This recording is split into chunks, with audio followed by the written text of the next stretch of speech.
Let's get real for a moment, y'all. Let's have a little chit chat, a little heart to heart. I wanted to share with y'all like some of the things that I am trashing, leaving behind in 2024, and what I am replacing them with in 2025. This is kind of my version of a New Year's resolution, and this might be like a little too personal. I don't know. We're just going to start. We're going to go through this because like these are the things that are on my mind. And one of my intentions, I guess you could say, for this year is to infuse a little bit more personal content on this channel that is more like community driven, where we feel like we can chat in the comments and y'all are getting to know me better and I can get to know you better. Without further ado, let's jump in. First thing that I wanted to mention, now again, a little ironic considering I'm just like wearing a sweatshirt right now. I actually read this term in an article and I was like, I love that. She called it, or he, actually don't remember who the writer was, a uniform of invisibility. Something to let go of is this idea that I feel like everything has become like same looking like home interiors. And even when it comes to the way that we dress, fashion things being a lot of same. This uniform of invisibility, this desire to like just blend into the wall around us, not wanting to stand out at all. Now, these are personal to me, so maybe you don't feel that way at all. And not that I'm trying to like peacock and stand out, but I want to wear the things that I love, not just stick to super boring things because they're safe or they help me blend in. I could go on a whole long, just waxing poetic about the sort of death of personal style. You can still find great basics pieces at these places that we're all shopping, but keep your personal style at the same time. So for me, I'm going to continue to and incorporate more fun and flair and color into my wardrobe. And that's something that I hope, as we talk about fashion this year on this channel, that's something that you will glean from me, is that I am not ever sharing things to say like, wear this exactly as I do, style this exactly as I do, but just ideas for how to pull things together, and then you make it you and put your own flair to it. All right. That kind of brings me to number 2, which is this like need for aesthetic everything. I'm not on all of the different social media platforms, and I know some of this stuff has taken off like crazy on certain, platforms like TikTok and things like that. And so I only see it often in like parody when people are making fun of it, but like the aesthetic refrigerator thing, like restocks and like everything needing to look perfect. I'm not begrudging the people who enjoy that really like aesthetic content, whether it's making it or consuming it. There's something for everybody. But I do think that maybe what we could do is to have more non-aesthetic content that would help to kind of counterbalance that. It gets to my head, right? And I'm a content creator and I still am like, everything needs to look a certain way. And then I'm like, what are you doing? Like, stop it. This is real life. It's not always going to look like that. For me, what that looks like is finding balance in the beauty of things versus the practicality. Wanting the organization or the setup or the decor of something to be beautiful, to be aesthetically pleasing, but also practical. And with that practicality comes often a little bit of mess, a little bit of like non-uniformity. Those things by nature are probably what is part of what makes something actually practical. Now, number 3, mindless money habits. I feel like one of the biggest issues when it comes to like mindless money habits is not knowing exactly where our money goes, and or if you're like me, signing up for things, signing up for free trials, signing up for sample services of things. I do this a lot with like work-related things, and then forgetting about them until they get billed again. And then I freak out. I'm like, darn it. Like I should have canceled that. So that's actually where today's video sponsor comes in, just like clutch. That is Rocket Money. I have shared about Rocket Money for years. We personally use them and have for years. If you're new to Rocket Money, if you've never heard me talk about them before either, then you should know that it's an all-in-one personal finance app. And all-in-one, like literally all-in-one. Not only can they help you to just keep a better check on your money, keep your budget in check, but they can also help you to cancel unwanted subscriptions, to lower your bills, and to make sure that your money's going exactly where you want it to and not in places that you don't. Canceling unwanted subscriptions, super easy. Once you connect your bank account, they will like comb through all of your purchases to find where you have subscription services that you very likely may have forgotten about. And then you can say, hey, all right, these ones, click on the ones that you don't want, that you don't use the service you don't want anymore. And with just a few taps, Rocket Money will help you to cancel those. So it's really nice. They help you identify them and they also help you cancel them. And again, with just a couple of taps, they will also help you lower your bills. They'll scan and take a look at your bills, what you're paying, and then they can help you negotiate lower bills like on phone service, internet service, things like that. And again, you can create customized budgets. You can do automatic savings. Overall, they really do help their customers save a ton of money every year, including over $500 million in canceled subscriptions. If you also would like to take control of your finances, let go of the mindless money habits, then I would highly recommend that you check out Rocket Money. You could just go to rocketmoney.com/Angela and get started for free, and you can unlock even more features with premium. So definitely check that out down below in the description box. All right, number 4 is insufferable checklists and to-do lists, okay? But one thing that I tend to ruin things with, for myself, are my insufferable to-do lists. I tend to make these to-do lists that go on top of the other things. Like I said, I have a whole workshop about cleaning and cleaning routines and doing things like that and how you can create a system that really works for you. But what I do is sabotage myself by doing that and then some, and then making myself additional to-do lists on top of that. Now, I tried in the past incorporating to-done lists. So instead of to-do lists, I would just, at the end of the day, write down the things that I got done today, give them a little check mark so you get that little dopamine hit. But even that, I found myself your brain is pretty smart and you're trying to trick it and it's trying to trick you back. And so I was making just mental to-do lists. Well, fine, I'll just hold it in my memory and then write it down at the end of the day. It was really the same thing as a to-do list. I just was trying to keep it mentally instead of writing it down on paper. This was not working as well as I'd hoped to prevent my own need to do more and more and more. And it feels like enough is never enough and there's always something to do. And I really struggle with the contentment because I just feel like there's always more that needs to be done and I want to get done. It's it comes from a good place, I think. I don't know, maybe a therapist would be like, no.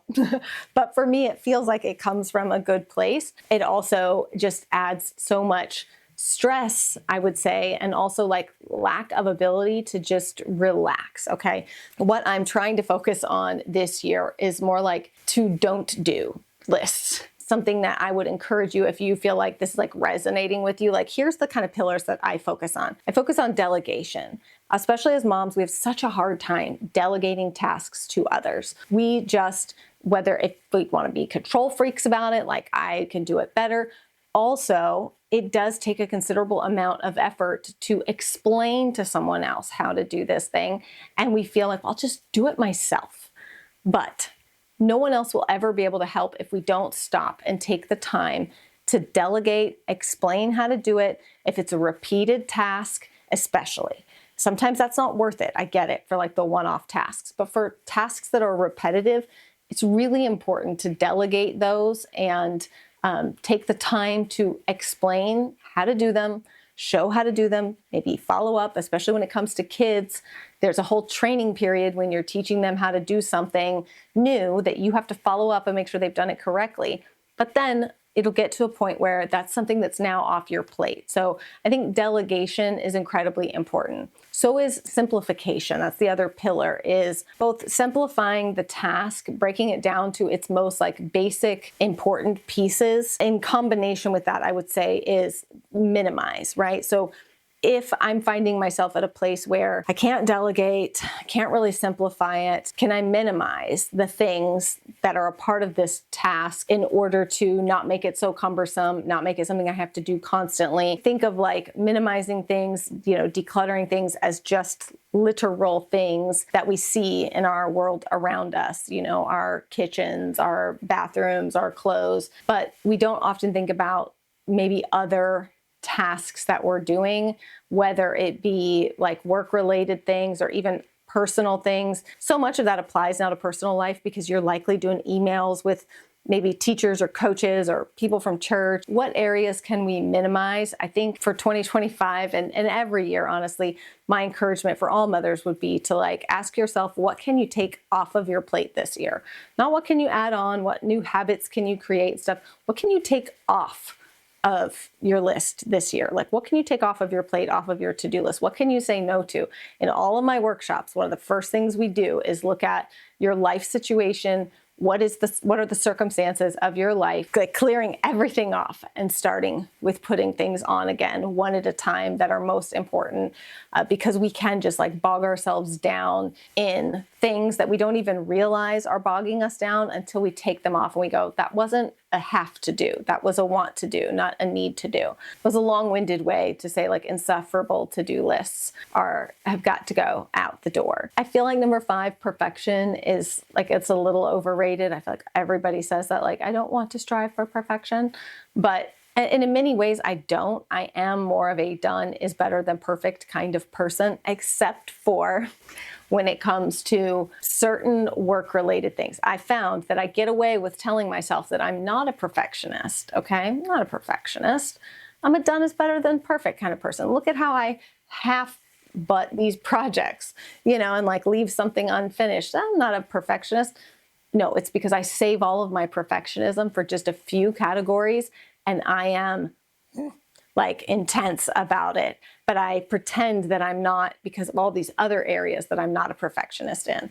So for me, this year is a lot about like, just get the thing done, get the video up, get the email sent, there's a lot of things that I get paralyzed by because I want them to be perfect. Quite honestly, when it comes to you guys, right? When it comes to my community, the people who watch my videos and stuff, like, I don't want to put out a halfway efforted. I'm trying to choose my words wisely here and not get in trouble with YouTube for saying bad words. Not putting my half butt in it, putting my whole butt in it, And so I overthink and then I don't do because I feel like, well, is that going to be is that going to be helpful enough? Is there enough like to that? Is it too simple? Is it that people are going to be like, duh?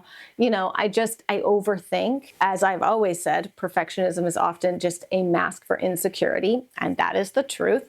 In this situation, exactly the things I'm explaining, like that is it. It's an insecurity that comes from wanting people to like enjoy the content and get value in it and value out of it. And so then you overthink it. And it's a crazy game of perfectionism doesn't need to be played. And I'm going to do my best to not do that this year. Number 6 is having high expectations of others. You might be thinking, Angie, what? Like that's terrible. Why would you have people in your life that you can't have expectations of or whatever?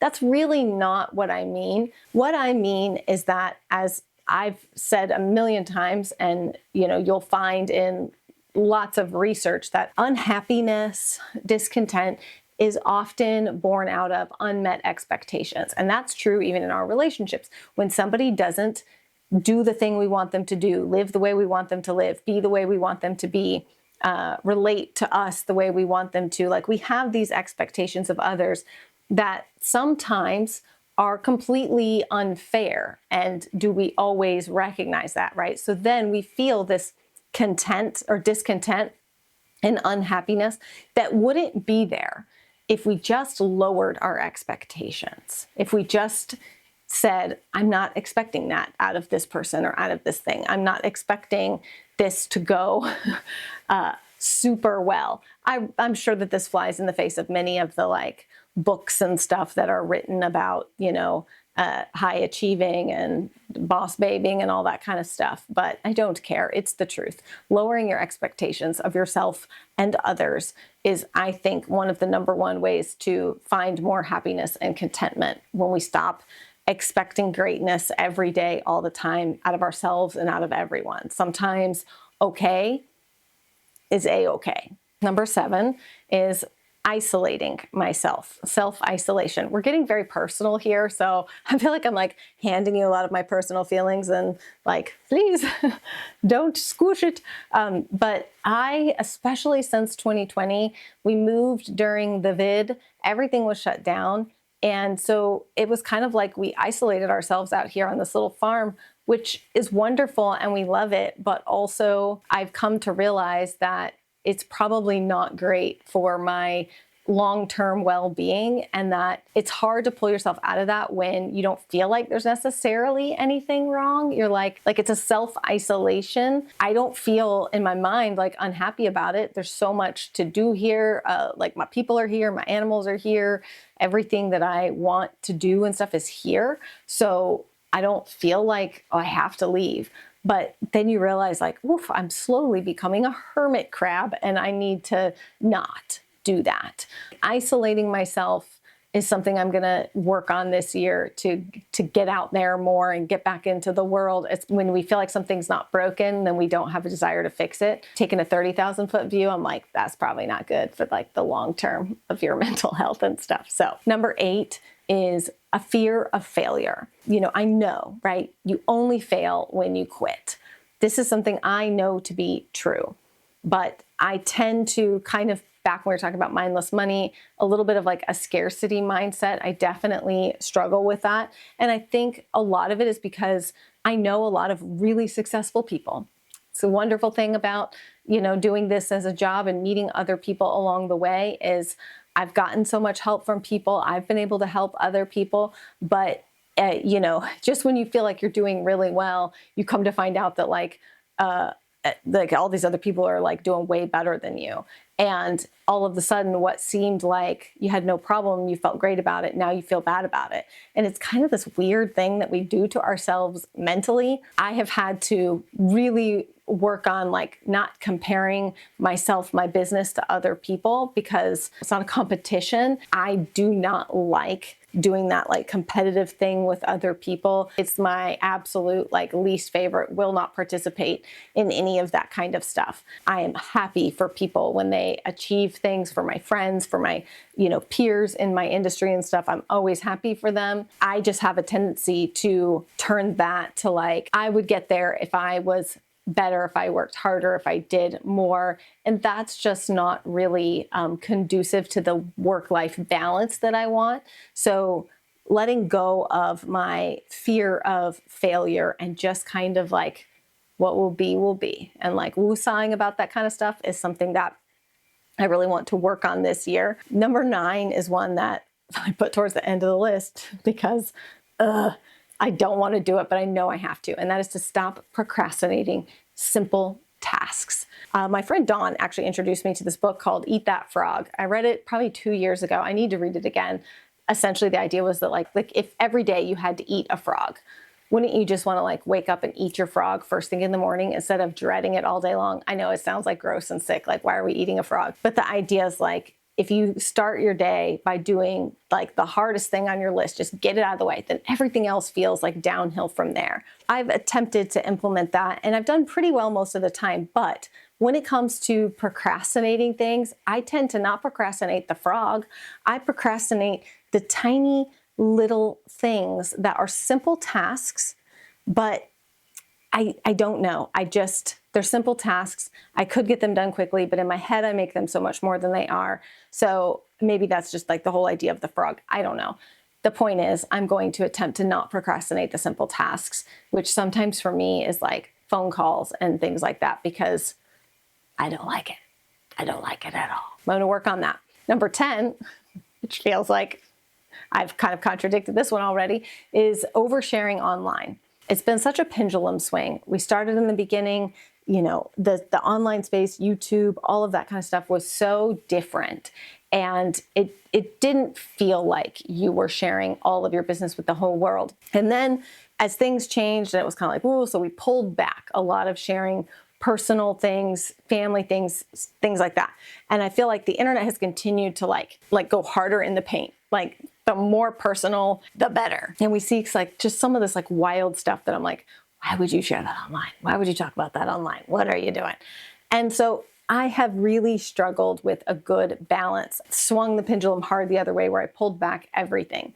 And I don't want to do that, but I also want to like protect my family, my children, etc. So remembering that things change, people change, lifestyle changes, as well as like the platforms change. The way that YouTube and all of this works has changed I mean, 180 degrees from what it was when I first started making videos. And that could be hard for people who've been around since the beginning, because you're like, well, this doesn't feel like the old Angie or the old whatever. And of course not. If it did, that would be kind of weird because it's been 10 plus years. So I am different. But also the platform and stuff is different. So that's why I really want to like focus on building community through some more like live streams and some other things, but then also keeping some good space and separation, you know, for my family and my kids and stuff. Like that's the balance that feels right to me right now. Keep moving. We'll keep moving. Number 11 is staying up late.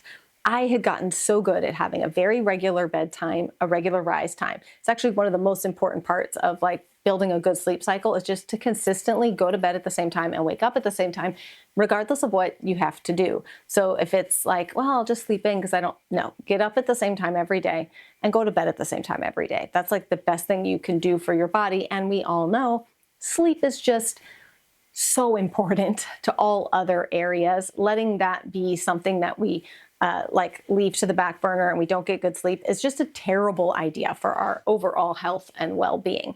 So prioritizing kind of getting back to my good sleep schedule, going to bed a little earlier and rising earlier. That's my preference, not letting myself fall into the trap of staying up late to get stuff done, or, you know, whatever the case may be, trying to get back to my good sleep habits. And then lastly, number 12 is defeating my sugar monster. This has been so hard for me, y'all. I'm actually super embarrassed to even tell you how hard it has been for me to deal with this freaking sugar monster that lives inside of me, because in some ways, just like I feel like my humor is that of a 14-year-old boy, I feel like I have the sugar monster of a toddler, like who's in a candy store. I'm so addicted to candy, to sugar, that it's so bad. And I feel like everyone in my life knows it. And they, you know, like my husband, like treats me with like candy, and, you know, he means well, but he's like, well, I ticked her off, so let me stop at the store and get her some of her favorite candies. And they don't know, like having a like addiction to sugar is wild, because others want, like, if you say, I don't want to eat as much sugar, they go, okay. But then when the sugar monster comes out and you're like, I want candy, they're like, okay. And they stop and get it for you. I think if it was something like alcohol or some kind of a drug or something, people would be more apt to say like, no, you shouldn't have that, Angie. You said you were going to quit, whatever. But when it's something that seems so benign to others, like sugar, candy, whatever, people don't really know how to say no, don't care to say no. I don't know. I'm embarrassed to tell you how hard it has been for me to break my sugar addiction. I have resorted to attempting to switch to trying to dwindle down by eating some of the like less sugar candies. I really like those. Most of them taste a little bit better. I tend to not like sugar-free things. I don't know. I feel like I'm kind of droning on and on. I've even resorted to buying these things that you put on your tongue, like almost like the breath mint strips, but they are for sugar. So when you eat them, and then if you attempt to eat sugar within a certain period after, it will taste bitter and disgusting. Like they ruin your taste buds to sugar. So that's the level that I'm at now of like needing to break this freaking candy addiction that I have, this sugar addiction. Halloween and the holidays just made it worse. I also love to bake. And what's crazy, it's actually not uncommon for me to bake things and me to not eat them. I'll bake cupcakes and not eat them. Candy. It's candy that I love. I love hot candy, spicy candy, like cinnamon red hots and hot tamales.